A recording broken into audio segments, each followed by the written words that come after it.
오늘 이야기를 시작하기 전에 한 통의 고지서를 보여드리겠습니다. 2024년 건설회사에서 32년을 근무하고 명예퇴직한 60세 남성이 있었습니다. 퇴직금과 모아둔 돈으로 경기도에 5억짜리 소규모 상가 건물을 매입했습니다.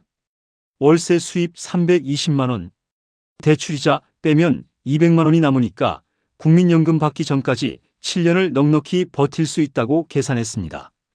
그런데 2년 뒤 이 사람의 우편함에 날아든 고지서 한 장이 다리에 힘을 빼놓았습니다. 건강보험료 62만 원.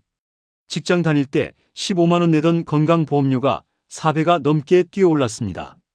여기에 국민연금 30만 원까지 합치면 한 달에 92만 원이 보험료와 연금으로만 사라지는 겁니다. 선배님들, 이 숫자가 무엇을 의미하는지 아십니까? 월세 수입에서 대출이자 빼고 보험료 빼고 관리비 빼고 세금 빼면 매달 14만 원이 마이너스였습니다. 건물을 갖고 있으면 갖고 있을수록 돈을 잃는 구조. 건물이 돈을 벌어다 주는 것이 아니라 건물이 주인의 노후를 잡아먹고 있었던 것입니다. 어떻게 이런 일이 가능한 것일까요? 이것은 한 사람만의 이야기가 아닙니다.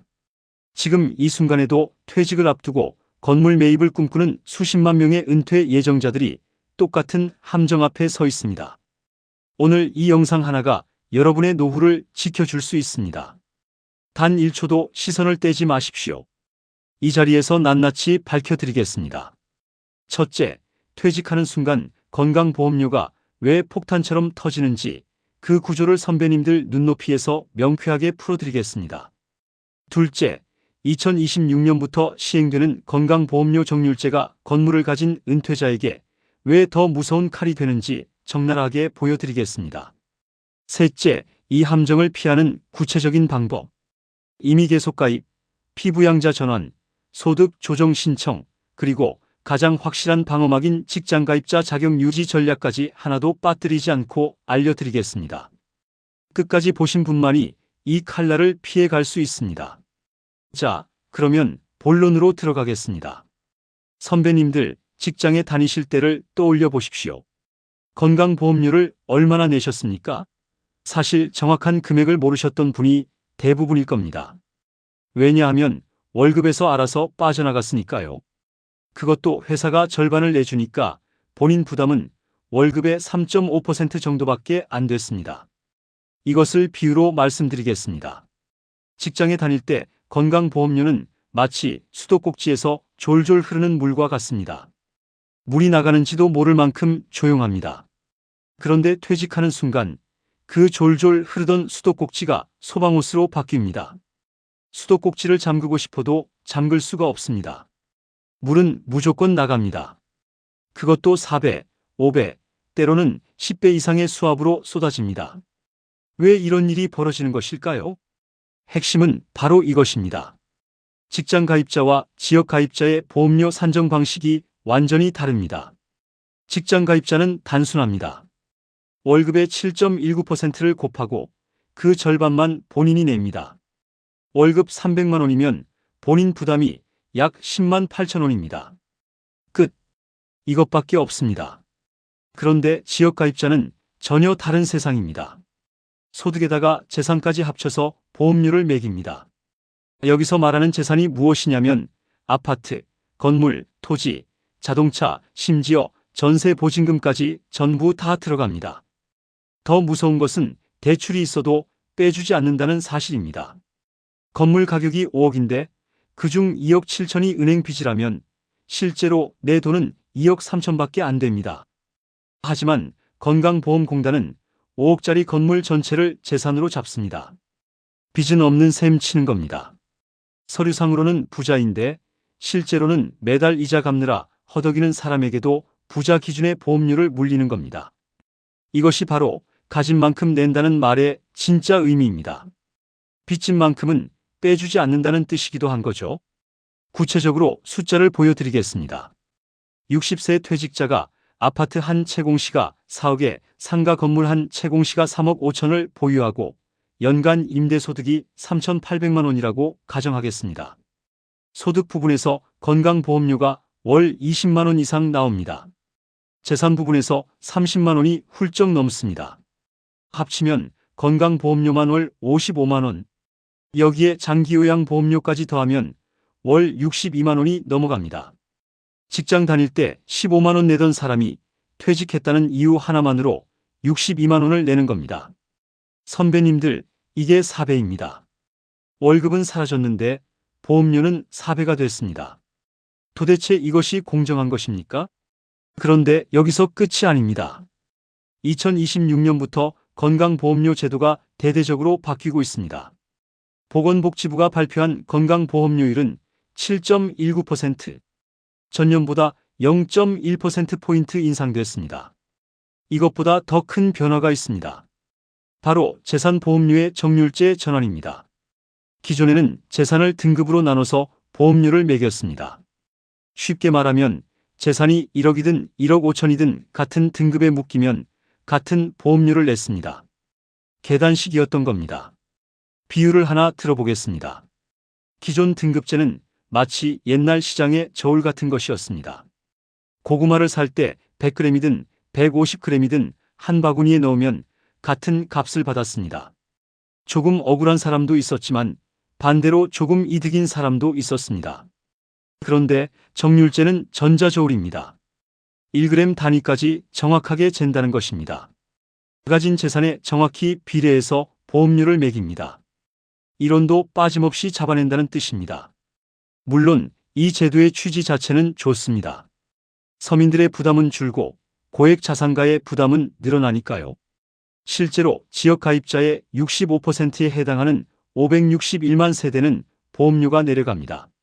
하지만 여기에 치명적인 함정이 있습니다. 빚을 잔뜩 지고 건물을 산 은퇴자에게는 이야기가 완전히 달라집니다. 서류상으로는 재산이 많은 사람이니까요. 대출이 아무리 많아도 재산보험료 산정에는 반영되지 않습니다. 정률제가 되면 재산 금액에 정확히 비례해서 보험료가 매겨지니까 등급제 시절에 구간 사이에서 얻었던 약간의 여유마저 사라지는 것입니다. 참으로 기가 막힌 역설이 아닙니까? 가진 만큼 정확하게 내라는 제도가 실제로는 빚진 사람에게 가장 무거운 짐을 지우고 있는 것입니다. 자, 여기서 한 가지 더 중요한 이야기를 하겠습니다. 선배님들 중에 이미 계속 가입이라는 제도를 아시는 분이 계실 겁니다.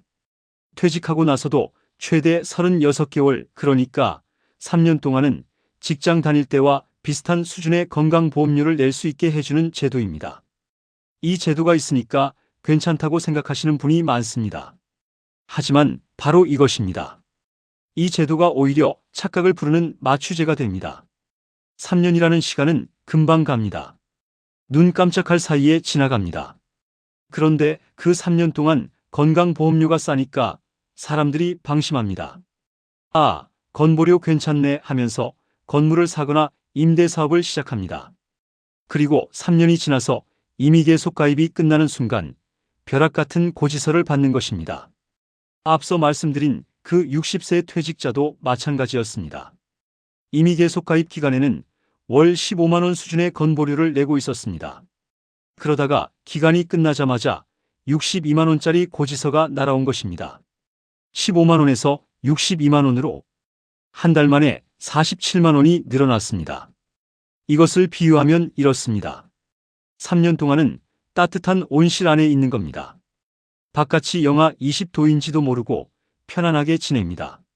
그런데 3년이 딱 되는 날 온실 문이 확 열리면서 살을 애는 한파가 덮치는 겁니다. 준비 없이 맞으면 동상을 입는 것은 순식간입니다. 그래서 강도훈이 말씀드리는 것입니다. 이미 계속 가입 3년은 여유 기간이 아닙니다. 대비 기간입니다. 이 3년 안에 지역 가입자로 전환됐을 때 보험료를 미리 계산하고 대책을 세워야 합니다. 보험료 이야기를 했으니 이제 건물 투자의 또 다른 함정을 말씀드리겠습니다. 건물을 살 때 사람들이 보는 것은 딱 하나입니다. 월세 수입. 월세가 얼마 들어오는지만 봅니다. 그런데 세입자는 영원하지 않습니다. 아까 그 퇴직자의 경우를 보십시오. 건물을 사고 1년이 지나자 2층 사무실에 있던 디자인 회사가 나갔습니다. 경기가 안 좋아서 사무실 유지가 안 되니까 짐을 쌌습니다. 월세 50만 원이 사라졌습니다. 공실을 채우려고 중개사에게 맡겼는데 반응이 없었습니다. 왜냐? 동탄 쪽에 신축 오피스텔이 쏟아지고 있었기 때문입니다. 엘리베이터도 있고 주차장도 넓은 신축 건물이 같은 가격에 나오는데 누가 15년 된 구축 건물에 엘리베이터도 없는 2층 사무실에 들어오겠습니까? 여기서 핵심을 짚어드리겠습니다. 건물을 살 때 세입자가 꽉 차 있으면 앞으로도 당연히 차 있을 거라고 생각합니다. 하지만 그것은 지금 이 순간의 사진일 뿐입니다. 내일의 동영상이 아닙니다. 그 뒤로 무슨 일이 벌어졌습니까? 3층 원룸에서 대학원생 한 명이 졸업하면서 나갔습니다. 월 40만 원이 또 빠졌습니다. 1층 부동산 중개소 사장님은 12년을 하다가 부동산 시장이 얼어붙으면서 폐업을 선언했습니다. 월 100만 원이 사라졌습니다.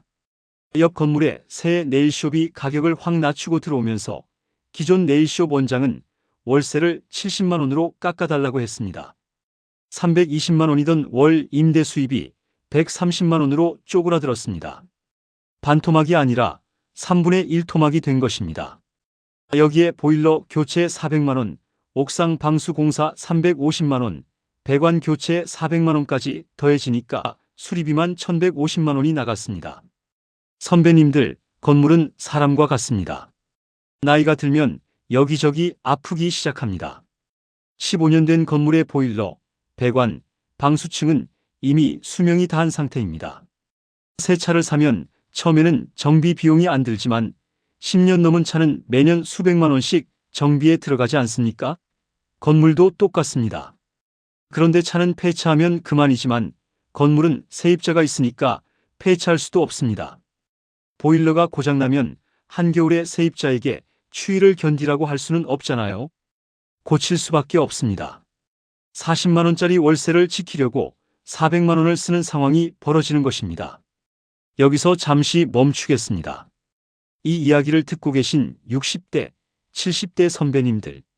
선배님들의 청춘이 어디에 있었는지 강도우는 압니다. 구미공단의 쇳가루를 마시며 반도체 부품을 조립하셨습니다. 울산 조선소에서 용접 불꽃 아래 땀을 쏟으셨습니다. 수원 공장에서 밤샘 근무를 하면서 세계가 놀란 전자제품을 만들어내셨습니다.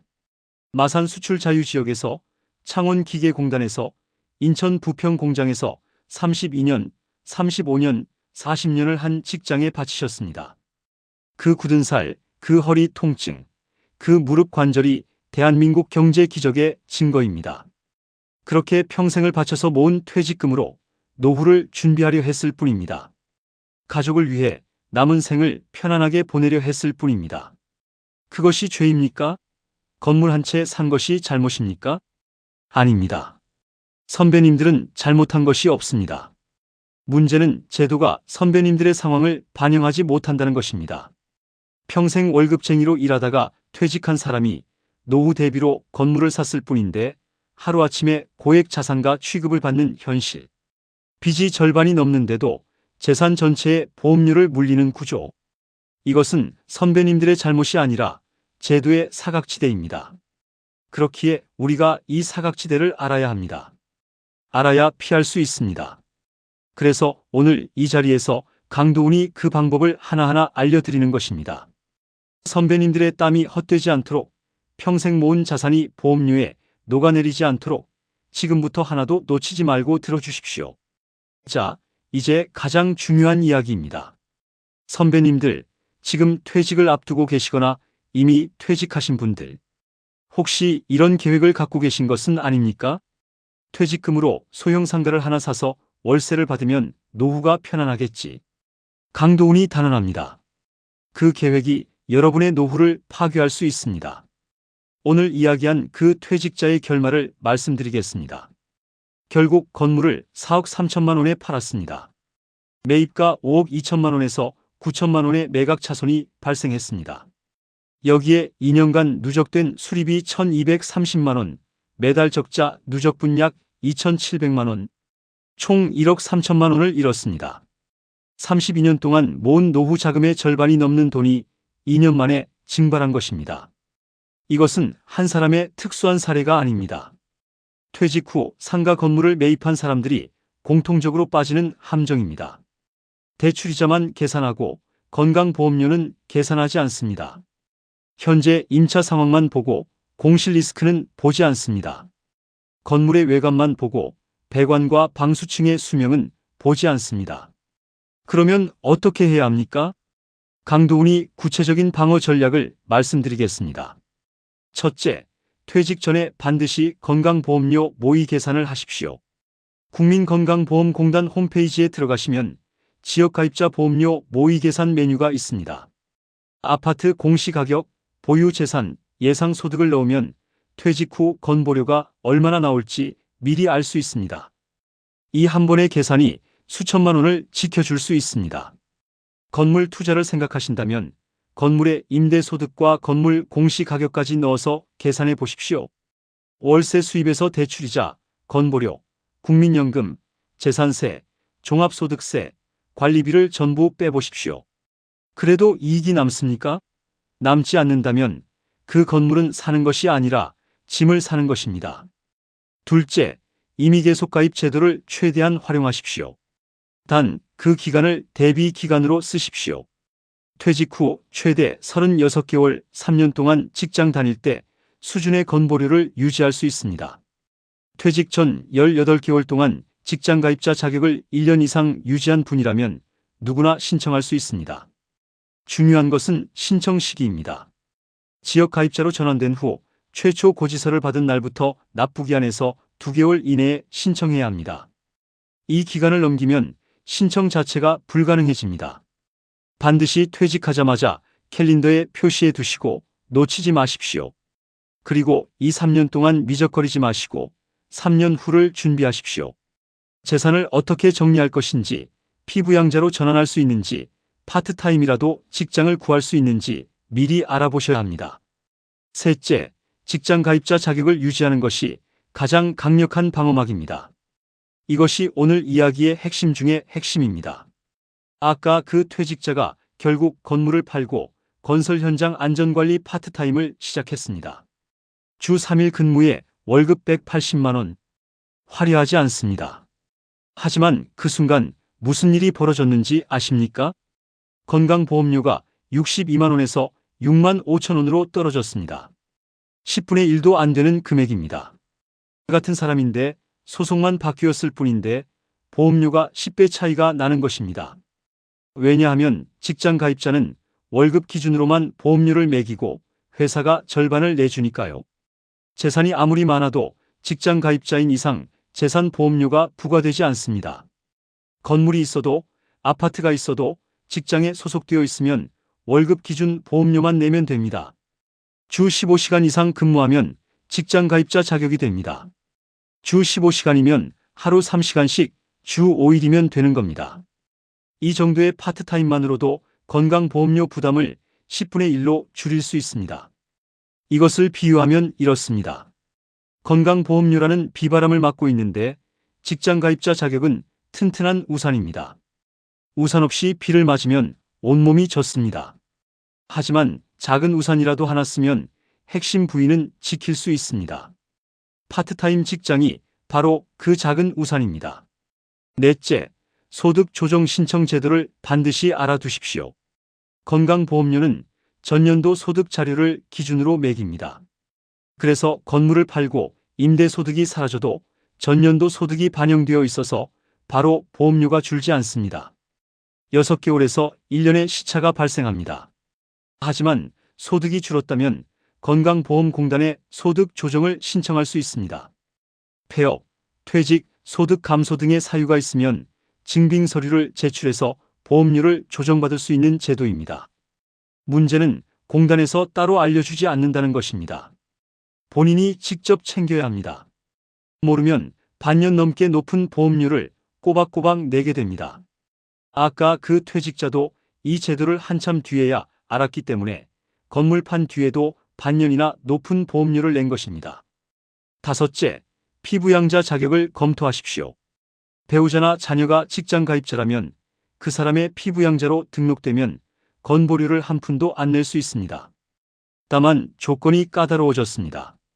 연소득이 2천만 원 이하여야 하고 재산세 과세 표준이 일정 기준 이하여야 합니다. 건물을 가지고 있거나 임대소득이 있는 분은 피부양자 자격이 안 될 가능성이 높습니다. 하지만 건물을 정리한 뒤라면 가능할 수 있으니 반드시 확인해 보시기 바랍니다. 자, 정리하겠습니다. 건물 투자를 하시기 전에 반드시 이 5가지를 체크하십시오. 1. 건보료 모의 계산. 2. 임의계속가입 활용과 3년 후 대비. 3. 직장가입자 자격 유지 방법 모색. 4. 소득 조정 신청 제도 숙지. 5. 피부양자 자격 검토.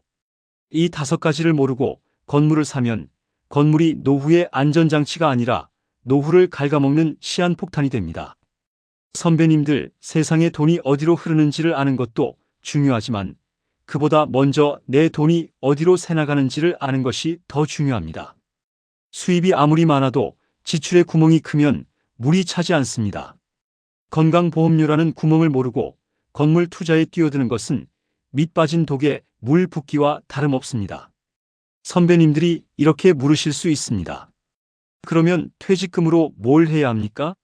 은행에 넣어두면 물가에 녹고 건물을 사면 보험료에 녹고 도대체 어디에 둬야 합니까? 강도훈이 구체적 종목이나 투자처를 말씀드리는 것은 적절하지 않습니다. 하지만 방향은 말씀드릴 수 있습니다. 핵심은 이것입니다. 재산으로 잡히지 않는 소득을 만드는 것이 가장 유리합니다. 건물은 재산세 과세 표준에 잡히기 때문에 건보료가 올라갑니다. 하지만 예를 들어 연금저축이나 IRP 개인형 퇴직연금에 퇴직금을 넣으면 당장 재산으로 잡히지 않으면서도 나중에 연금 형태로 꺼낼 수 있습니다. 물론 연금 소득도 일정 금액을 넘으면 건보료 산정에 포함되지만 건물을 보유하는 것에 비하면 건보료 부담이 현저히 낮습니다. 또한 앞서 말씀드린 것처럼 파트타임이라도 직장을 가지면 직장가입자 자격이 유지되면서 건보료를 대폭 줄일 수 있습니다. 180만 원 월급의 파트타임이라도 건보료가 6만 5천 원밖에 안 됩니다. 62만 원과 6만 5천 원. 연간으로 따지면 660만 원 차이입니다. 660만 원이면 부부가 해외여행을 다녀올 수 있는 돈입니다. 은퇴 후에 일을 하는 것이 자존심 상한다고 느끼시는 분들이 계실 겁니다.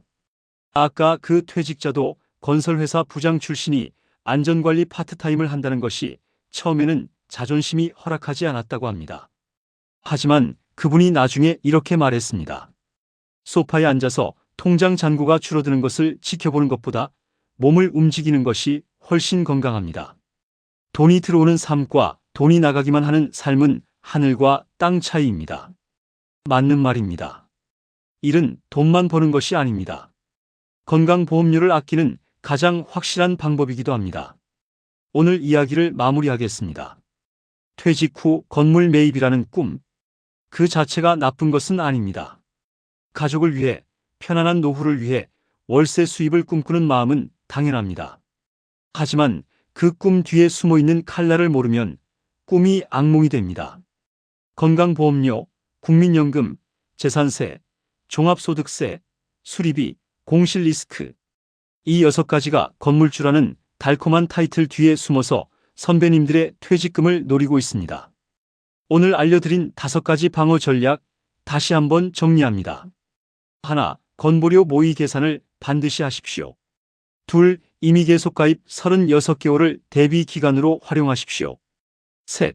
파트타임이라도 직장가입자 자격을 유지하십시오. 4. 소득 조정 신청 제도를 알아두십시오. 5. 피부양자 자격 가능 여부를 확인하십시오. 이 5가지만 기억하셔도 선배님들의 노후 자금 수천만 원을 지킬 수 있습니다. 선배님들, 오늘 이 이야기가 가슴에 와닿으셨다면 댓글로 한마디 남겨주십시오. 건보료 폭탄, 이제 알았다, 이 한마디면 됩니다. 그리고 주변에 퇴직을 앞두고 계신 분, 건물 매입을 고민하고 계신 분이 있다면 이 영상을 꼭 공유해 주십시오. 자녀분들에게도 보내주십시오. 부모님의 노후를 함께 지키는 일이 됩니다. 선배님들의 댓글 하나하나가 또 다른 누군가의 노후를 지켜주는 경고등이 됩니다. 여러분의 땀으로 일군 대한민국, 여러분의 노후도 반드시 안전해야 합니다. 감사합니다.